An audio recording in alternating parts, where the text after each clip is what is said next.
Welcome to Comfort TV, the channel news, bringing you verified and balanced news from Nigeria and around the world. I am Faith Kevin. Thanks for joining us this morning. In the headlines, Speaker Abbas confirms over 85 million Nigerians without electricity access. Federal government makes thesis submission mandatory for NYSC participants. INEC dismisses claims of public distrust in electoral process. NGE calls out security agencies for hiding under cybercrime law to harass journalists. Federal government appeals to Pengasan to shelve planned strike. Gunmen attack police squad in Imo, kill one officer, injure two. On business, CPPE tasked government to transform growth momentum into prosperity. Fuel market relief as Nigeria's Dangote refinery resumes naira sales. On the foreign scene, 8 dead and 17 missing as Typhoon Boaloy hits Vietnam.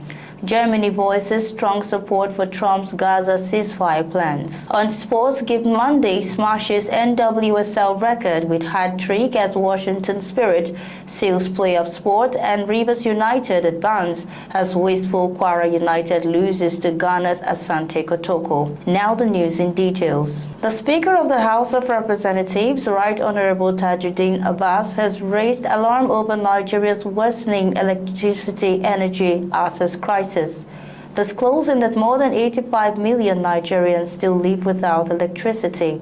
He added that the country relies heavily on over 60 million small polluting generators, costing an estimated $22 billion annually in off-grid diesel generation. Speaking at the third Technology Ecosystem Dialogue Summit, TED 2025 in Abuja, the Speaker, represented by the Chairman of the House Committee on Renewable Energy, reaffirmed the National Assembly's commitment to driving Nigeria's energy transition, green job creation, and inclusive renewable energy policies. According to him, the House Committee on Renewable Energy has, over the past year, worked with the Rural Electrification Agency (REA) and other stakeholders through initiatives such as the Distributed Access to Renewable Energy Scale-Up, the Nigerian Electrification Project (NEP), and performance-based grants for clean energy deployment. These efforts have powered schools, health centers, small businesses, and households nationwide. The Speaker stressed the need for innovative financing, noting that localized, flexible,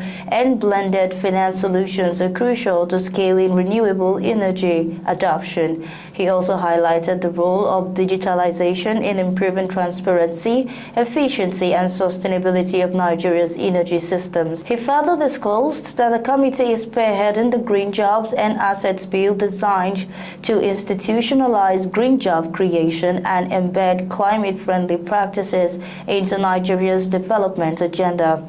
Representing the REA, Dr. Abba emphasized the agency's focus on 4 pillars: integrity, interoperability, local value, and inclusion. He said reliable energy is essential for productivity, livelihoods, and national growth. Also speaking, the Federal Minister of Youth Development, Comrade Ayodele Olewande, represented by Dr. Dobin Ebrim, reiterated the government's commitment to youth-led innovation. He described Nigeria's youth as tech-savvy problem solvers whose innovations are shaping the country's trajectory. The Director General of the National Information Technology Development Agency, NITDA, Kashifu Inuwa Abdullahi, called for both coordinated action to harness green technology and digital innovation. He stressed that green tech is no longer optional but essential for sustainable national development.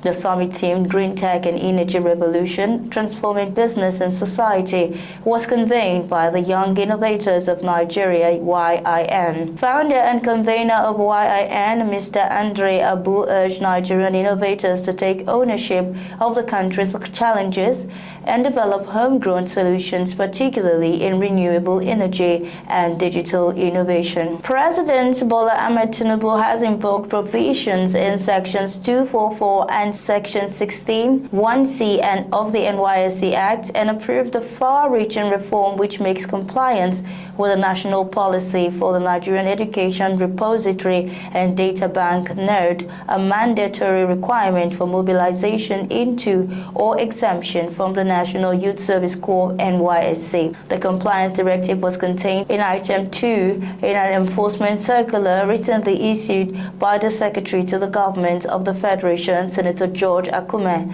who conveyed the approval for the adjustment of NYSC mobilization criteria. In accordance with the President's regulation requiring proof of NERD policy compliance for all prospective Corps members regardless of where they were educated.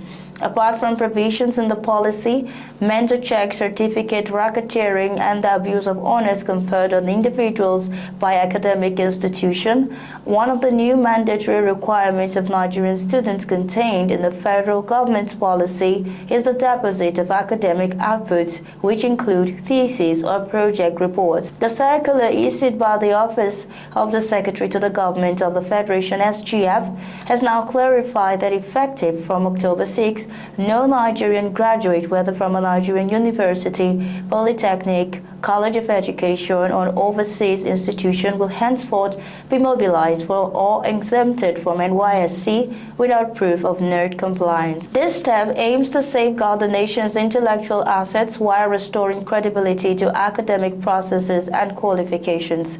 The directive does not, however, affect serving Corps members or those enrolled before the October 6 enforcement date. President Bola Tinubu also approved an academic output monetization and reward mechanism for students and their lecturers, which ensures students and lecturers can earn lifetime revenues from their academic deposits. The policy encourages each higher institution to set up its local repository. Specifically, the policy created an illuminated pathway with a well-structured collaborated framework where the various autonomous institutions had hitherto operated as silos. The federal government circulated ministries, departments, agencies, MDAs, and higher institutions of learning, public and private, civilian and military alike, direct full enforcement of the NERD policy. The Independent National Electoral Commission (INEC) has said that the high level of participation by Nigerians, especially the youths, in the ongoing continuous voter registration (CVR) shows that citizens still had confidence in the process. Reacting to recent claims suggesting that Nigerians had lost confidence in the country's electoral system, the Chief Press Secretary to the INEC Chairman, Mr. Rotimi Oyekanmi, told newsmen the assertions were baseless and unsupported by facts. Mr. Rotimi Oyekanmi said that the CVR, which began on August 18 with online pre-registration, shows that citizens still had confidence in the process. He added that within 1 week of the in-person registration starting on August 25th, a total of 72,274 citizens had either completed their online pre-registration or registered in person. He said that by week 5 on September 21, since the commencement of online pre-registration, a staggering 5,385,060 Nigerians had uploaded their details to the CVR portal. Beyond the CVR figures, Mr. Oyekanmi said that the recent elections, particularly the 2023 general election, demonstrated significant improvements in the country's electoral system. He said that the election produced the most diverse National Assembly since the restoration of democracy in 1999, with multiple parties securing seats across various levels of government. The Nigerian Guild of Editors, NGE, has reaffirmed its commitment to promoting high standards of editorial leadership and protecting press freedom, calling out security agencies for always hindering or hiding under cybercrime law to harass and intimidate journalists. The NGE, in a press statement to commemorate World News Day on September 28, lampooned the abuse of the law by security agencies, stressing that it stops free speech and freedom of the press. The statement, signed by the President and General Secretary, respectively, Eze Anaba and Onwa Uke, noted the challenges journalism as a profession faces in Nigeria, most especially the growing attempt to suppress press freedom and freedom of expression. The group called on journalists to shun fake news, misinformation, disinformation, and propaganda while upholding the canons of journalism, such as accuracy, fairness, objectivity, and fact. They also urged the government at all levels as well as individuals to stop using repressive laws, including the Cybercrime Prohibition and Prevention (ETC) Act, to harass and intimidate journalists. In addition, they advised the government to respect the Freedom of Information Act by freely providing journalists with required information in line with the United Nations Universal Day of Access to Information. The group further appealed to Nigerians to embrace truth, facts, and journalism, noting that fact-based journalism remained the foundation of healthy democracy. They explained that such journalism provided citizens with accurate and reliable information, which enabled them to make informed decisions. They also encouraged Nigerians to stand with journalism facing challenges in their pursuit of truth, warning that any attempt to gag the media will endanger democracy and freedom of expression. The federal government has appealed to the Petroleum and Natural Gas Senior Staff Association of Nigeria, PENGASAN, to suspend its planned nationwide strike over its dispute with Dangote Refinery. The Minister of Labor and Employment, Mr. Mohammed Dingyadi, made the appeal in a statement in Abuja. PENGASAN had earlier directed its members nationwide to withdraw their services in protest against the alleged sack of Nigerian workers at the Dangote Refinery from midnight on Sunday. The union also accused the management of the refinery of anti-labor practices and discrimination against local employees, prompting the federal government's intervention. The minister said the ministry had already initiated moves to reconcile the parties to prevent the crisis from escalating. He urged the union to withdraw its strike declaration to allow the federal government mediate in a peaceful atmosphere. Men of the IGP Special Intervention Squad (SIS) Abuja were attacked by suspected operatives of the indigenous people of Biafra IPOB and Eastern Security Network (ESN) while on transit to Port Harcourt, Rivers State. A police wireless message on Sunday said the incident occurred at about 9 a.m. at MRS Field Station, Abo Umulolo, Okigwe, Imo State. According to a report from the Okigwe Division, the attackers opened fire on the squad, leaving 3 officers injured. They were promptly rushed to the General Hospital Okigwe for medical attention. Inspector Umaru Muhammad was confirmed dead on arrival, while Inspector Omolere Olusheyi and Corporal Adamu Babajada were stabilized for onward transfer to the Federal Medical Center, Owerri.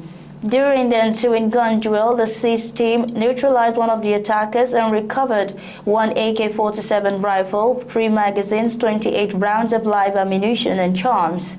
According to the police report, no arms were lost by the officers and photographs of the recovered items were taken. Tactical team from CIS Owerri, led by DCP Dobbs Owerri, in coordination with the military and other security agencies, immediately arrived at the scene to track down fleeing perpetrators.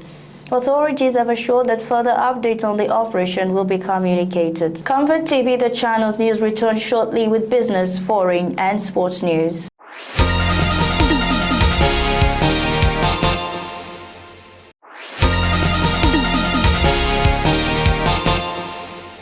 Many thanks for staying tuned. This is Comfort TV, the channel's news on business. The Center for the Promotion of Private Enterprise, CPPE, has urged the federal government to back Nigeria's recent economic rebound with structural reforms that would translate growth into jobs, food security, and poverty reduction.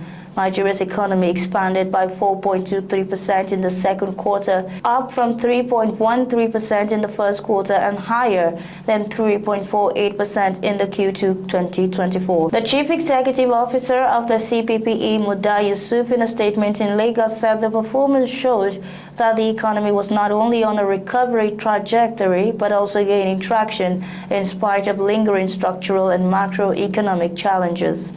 Mr. Muda Yusuf said the oil and gas sector was the driver of the recovery, growing by 20.46% compared to 1.87% in the first quarter of the year.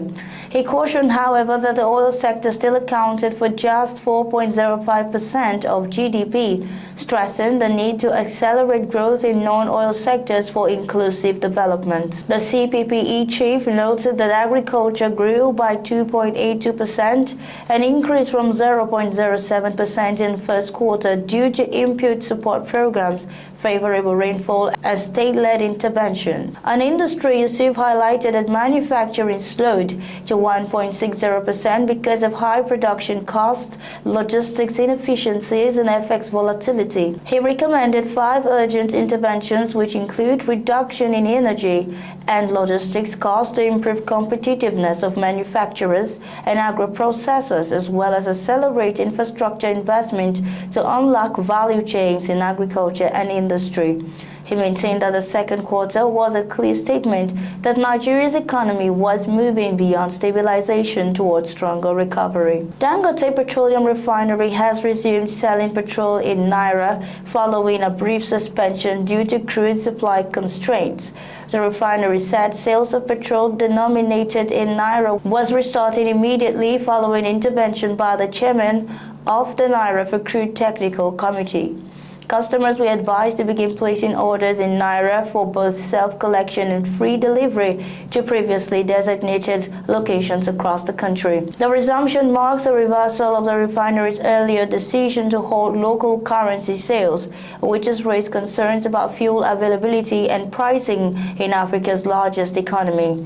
Dangote Refinery, Africa's largest, began supplying petrol to the domestic market earlier this year, but has faced challenges in securing crude feedstock amid Nigeria's broader oil production issues. On the foreign scene, Typhoon Boloi tore through Vietnam's coast, killing 8 people and leaving 17 others missing, as strong winds and rain damaged houses, knocked out powers, and flooded roads before the storm lost some strength as it headed towards Laos. The National Weather Agency said Boloi has moved along the country's north and central coastline before making landfall early on Monday, causing waves as high as 8 meters. The Disaster Management Agency reports that Boloi has so far damaged 245 houses, inundated nearly 1,400 hectares of rice and other crops, and cut off access to several areas. Ahead of the typhoon hitting, the government had evacuated more than 28,500 people, while hundreds of flights were cancelled or delayed as 4 airports in central provinces were closed. The cyclone has triggered heavy rains across most of Vietnam since Saturday, and authorities have warned of the risk of severe floods and landslides. With a long coastline facing the South China Sea, Vietnam is prone to typhoons that are often formed east of the Philippines, where at least 10 people died after Boloi hit there last week. Still on the foreign scene, Germany on Monday expressed strong support for U.S. President Donald Trump's Gaza ceasefire plan, stating that a solution is within reach if Israel and Hamas seize the opportunity.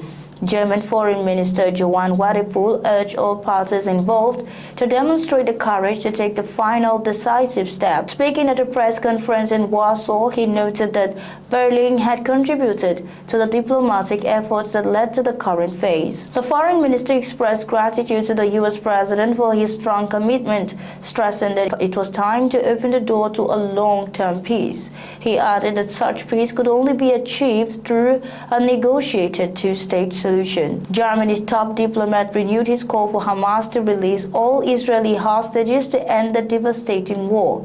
He also reiterated Berlin's long-held position that Hamas must be disarmed and should play no political role in Gaza's future, which should form part of a future Palestinian state. On sports, Gift Monday wrote a name International Women's Soccer League history books with the fastest hat-trick ever scored from kickoff, powering Washington Spirit to a ruthless 4-0 dismantling of Houston Dash at Audi Field. The 23-year-old Nigerian forward struck 3 times in just under 36 minutes, eclipsing the league's previous record and becoming only the second player in Spirit history to claim a treble. Her goals secured a playoff berth for Washington Spirit and sealed her transformation into one of the league's most feared finishers. Monday opened the scoring in the 18th minute, finishing confidently from a tight angle after being teed up by Trinity Rodman. 3 minutes later, she doubled her tally, leaping above her marker to head in Croix Bethune's delivery. The historic third arrived in the 36th minute when Monday calmly slaughtered home from Rodman's clever cutback. The Super Falcon star's performance drew comparison with Crystal Dunn, who scored the Spirit's only previous hat-trick in 2015. Also against Houston, Monday now leads Washington's scoring charts with 8 goals in her debut season. Still on sports, Rivers United kept Nigeria's hopes alive in the CAF Champions League on edging past DR Congo's Les Aigles to secure a place in the final preliminary round. The Port Harcourt side, coached by Super Eagle legend Finidi George, sealed a 1-0 aggregate victory after a tense second leg at the Godswill Akpabio Stadium in Uyo. Defender Stephen Manuel delivered the decisive moment on the stroke of halftime, pouncing on a rebound after the visiting goalkeeper failed to deal with the routine free kick. The win means the pride of Rivers now await either AC Leopards of Congo or Mozambique's Black Bulls in the final qualifying stage, with the group phase of Africa's most prestigious club competition just one step away. Rivers United joined Remo Stars, who had already advanced at the week with victory over Comoros side US Zilimaju. For Nigerian football, however, the day was bittersweet.